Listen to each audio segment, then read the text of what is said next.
रोज रोज चपाती भाजी खाऊन नक्कीच कंटाळा आलेला असेल आणि काहीतरी नवीन बनवावं असं सुद्धा वाटत असेल तर त्यासाठी एकदम सोपी अशी ही आपली सोया पनीर पुलावची रेसिपी आहे। तर मी तुमच्यासाठी खास घेऊन आलेले आहे। नेहमीच काहीतरी वेगळं खाण्याची इच्छा होते आणि काहीतरी चमचमीत सुद्धा खाण्याची इच्छा होते। त्यासाठीच एकदम आपल्या घरात असलेल्या साहित्यामधून आपण बनवूया आज पनीर सोया पुलाव। तर त्यासाठी मी ते बासमती तांदूळ घेतलेला आहे, कारण पुलावसाठी बासमती तांदूळच योग्य आहे। तर तो मी 2 कप या ठिकाणी घेतलेला आहे। तर 2 कप तांदूळ घेऊन त्याला स्वच्छ असं 3-4 पाण्याने व्यवस्थित वॉश करून घेतलेला आहे। त्यानंतर त्यामध्ये मी 1 ग्लास पाणी घालून आपण याला 10 ते 15 मिनिटं सोक करण्यासाठी ठेवूया, कारण सोक केल्यावर तांदूळची लांबी सुद्धा वाढते आणि तांदूळ एकदम मोकळे होतात। त्यानंतर मी इथे अर्धी ते पाऊण वाटी सोयाबीन घेतलेला आहे। वजनाने म्हणाल तर मी 70 ते 80 ग्रॅम सोयाबीन घेतलेला आहे। त्यावर गरम पाणी घातलं सोयाबीनवर आणि त्याला 5 मिनिटं आपण भिजवत ठेवूया, कारण गरम पाण्यामध्ये सोयाबीन जे आहेत व्यवस्थित भिजले जातात। तर या ठिकाणी जे आहेत आपले सोयाबीन तुम्ही पाहू शकता एकदम व्यवस्थित प्रकारे फुलून सुद्धा आलेले आहे, फुगलेले आहेत आणि भिजलेले सुद्धा आहेत। तर या प्रकारे आपण जे सोयाबीनने पाणी शोषून घेतलेले आहे ते आपण परत एकदा पिळून काढूया या पद्धतीने, कारण आपण जर हे पाणी नाही पिळलं तर ते जे सोयाबीनचं पाणी आहे ते आपल्या पुलावमध्ये उतरेल, त्यामुळं पिळून घ्यायचं आहे। तर या ठिकाणी बघा सोयाबीन जे आहे सर्व पिळून घेतलेलं आहे। आता त्यामध्ये मी 2 चमचे दही घातले सोयाबीनवर। आता आपल्याला सोयाबीनचा जो मसाला आहे तो कोट करायचा आहे, तर त्यासाठी मी ते 2 चमचे दही घातलेलं आहे। दही जे आहे व्यवस्थित मिक्स करून घेतलं सोयाबीनमध्ये। त्यानंतर आता आपण काही ड्राय मसाले सुद्धा घालूया। तर त्यासाठी मी ते अर्धा चमचा हळद घातलेली आहे, 2 चमचे बिर्याणी मसाला घातलेला आहे। बिर्याणी मसाला ऑप्शनल आहे, तुम्हाला तुमच्याकडे असेल तर घाला, नसेल तर नाही घातला तरी सुद्धा चालेल। त्यानंतर 2 चमचे काश्मीरी लाल मिरची पावडर घातलेली आहे, अर्धा चमचा मीठ घातलं आणि 1 चमचा कस्तुरी मेथी घातलेली आहे। कस्तुरी मेथी नक्की घाला। त्यानंतर मी इथे 2 मिरच्याचे काप घातलेले आहेत। आता परत एकदा आपण व्यवस्थित मिक्स करून घेऊया। तर आपल्याला याचा जो मसाला आहे तो व्यवस्थित सोयाबीनला कोट करून घ्यायचा आहे। त्याने काय होईल, सोयाबीनचा कलर सुद्धा बदलेल आणि टेस्ट सुद्धा छान येईल आणि कस्तुरी मेथी वगैरे सगळं जे घातलेलं आहे याने एक वेगळी टेस्ट येईल। तर या प्रकारे जो आहे मसाला व्यवस्थित कोट करून ठेवलेला आहे। आपण आता त्याला बाजूला ठेवूया। तर या ठिकाणी मी कढई तापवायला ठेवलेली आहे। कढई तापली की आपण त्यामध्ये 2 चमचे मोठे तेल घालणार आहोत। तेल व्यवस्थित कढईला एकदम फिरवून घेतलेलं आहे। त्यानंतर इथे मी 8 ते 10 काजूचे काप केलेले होते, तर ते सुद्धा मी कढईमध्ये घातलेले आहेत। आता ते आपण तळून काढून घेऊया। थोडेसे तळून घ्यायचे आहे काजू, कारण बिर्याणी म्हटलं की काजू हवेच। तर याच ठिकाणी मी काजू घातलेले आहेत। तर काजू जे आहेत आपले छान गोल्डन रोस्ट झालेले आहेत ते काढून घेतले मी। त्यानंतर आपण यामध्ये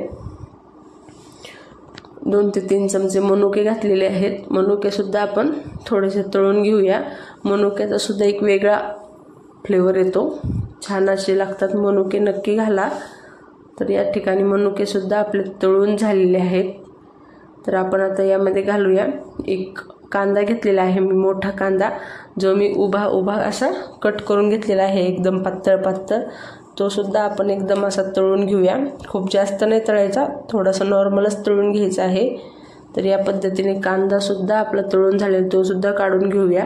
अगोदर सगळ्या ज्या वस्तू आहेत आपण तळून काढून घेऊया, नंतर जे मी तुम्हाला सांगणार आहे कशा पद्धतीने लेयर्स कोट करायच्या।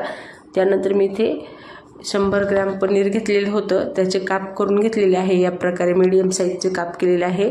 ते सुद्धा आपण नॉर्मल जो पनीर आहे थोडासा तळून घेऊया। तर या पद्धतीने बघा, कलर तर नाही बदलला एवढा, पण पनीर छान प्रकारे तळलं गेले। तर हे बघा, हे सर्व जे आहे आपण तळून घेतलेलं आहे। आता आपण पुलाव बनवायला सुरुवात करूया। तर या ठिकाणी मी अर्धा चमचा जिरे घातलेले आहेत, जिरे छान तडतडले। तर काही खडे मसाले, त्यामध्ये 2 ते 3 तमालपत्र, 1 स्टार फूल, 1 मोठी विलायची, 1 दालचिनी तुकडा, 2 हिरव्या विलायच्या, त्यानंतर 5 ते 6 लवंग घातलेले आहेत। मसाला जो आहे छान तेलामध्ये रोस्ट केला। त्यानंतर 1 चमचा आलं लसूण पेस्ट घातलेली आहे, ते सुद्धा आपण व्यवस्थित मिक्स केलेलं आहे। आलं लसूण पेस्ट छान तळली की त्यामध्ये मी 1 मीडियम साईजचा टोमॅटो आणि एक मीडियम साईजचा कांदा कट करून तो सुद्धा घातला आहे, तो सुद्धा आपण व्यवस्थित मिक्स करून घेऊया। तुम्ही विश्वास नाही ठेवणार, पण हा जो सोयाबीन पुलाव आहे, सोयाबीन पनीर पुलाव, तर एकदम बेस्ट बनतो आणि टेस्टला सुद्धा एकदम छान लागतो आणि महत्त्वाचं म्हणजे हेल्दी सुद्धा होतो। तुम्ही एकदा बनवला तर तुम्हाला परत परत नक्कीच बनवावं लागेल अशी हा आपला सोयाबीन पनीर पुलाव आहे। तर या ठिकाणी मसाला जो आहे तो सर्व मी त्यामध्ये आपला सोयाबीनचा जो मसाला आहे तो सर्व कढईमध्ये घालून घेतलेला आहे। त्याला आपण व्यवस्थित जे आहे मिक्स करून घेऊया। तर या ठिकाणी जे आहे व्यवस्थित मिक्स केलं, त्यानंतर मी ते 1 चमचा मीठ घातलेलं आहे। परत अगोदर सुद्धा आपण थोडंसं मीठ घातलेलं आहे, अर्धा चमचा। तर परत मीठ घालताना थोडीशी काळजी घ्यायची। त्यानंतर सोयाबीनची या प्रकारे जे आहे ती लेयर मी बनवून घेतलेली आहे। तर आपली जी सोयाबीनची लेयर आहे ती या प्रकारे आपण खाली बनवून घ्यायची आहे कढईवर। आता आपला तांदूळ घालूया। तर तांदूळ बघा तुम्ही छान प्रकारे पाण्यामध्ये सोक झालेला आहे आणि भिजलेला सुद्धा आहे, व्यवस्थित झालेला आहे। तर त्याची आता आपण सोयाबीनवर तांदळाची लेयर करूया। तर या पद्धतीने जे आहे सोयाबीनवर मी तांदळाची लेयर केलेली आहे। आता आपली तिसरी लेयर म्हणजे आपण आता पनीरची आणि त्याची बनवूया। तर यावर मी जे पनीरचे तुकडे जे आहेत ते तळून घेतलेले होते ते घालूया। तर या पद्धतीने जे आहेत मी पनीरचे सर्व तुकडे या प्रकारे लावून घेतलेले आहेत। तुम्ही पाहू शकता, दिसायलाच इतका सुंदर दिसतोय, अजून तर झालेला सुद्धा नाही आहे। तर खायला तर किती टेस्टी असेल, एकदम टेस्टी लागतो। त्यानंतर काजूचे जे तुकडे आहेत तळलेले ते सुद्धा त्यावर घालून घेतले या पद्धतीने। त्यानंतर मनुक्याचे सुद्धा आपण मनुके सुद्धा जे आहेत आपण तळलेले ते सुद्धा व्यवस्थित त्यावर घालून घ्यायचे आहेत। या पद्धतीने मनुक्याने थोडीशी गोड टेस्ट येते, त्यामुळे मनुके एकदम बेस्ट लागतात।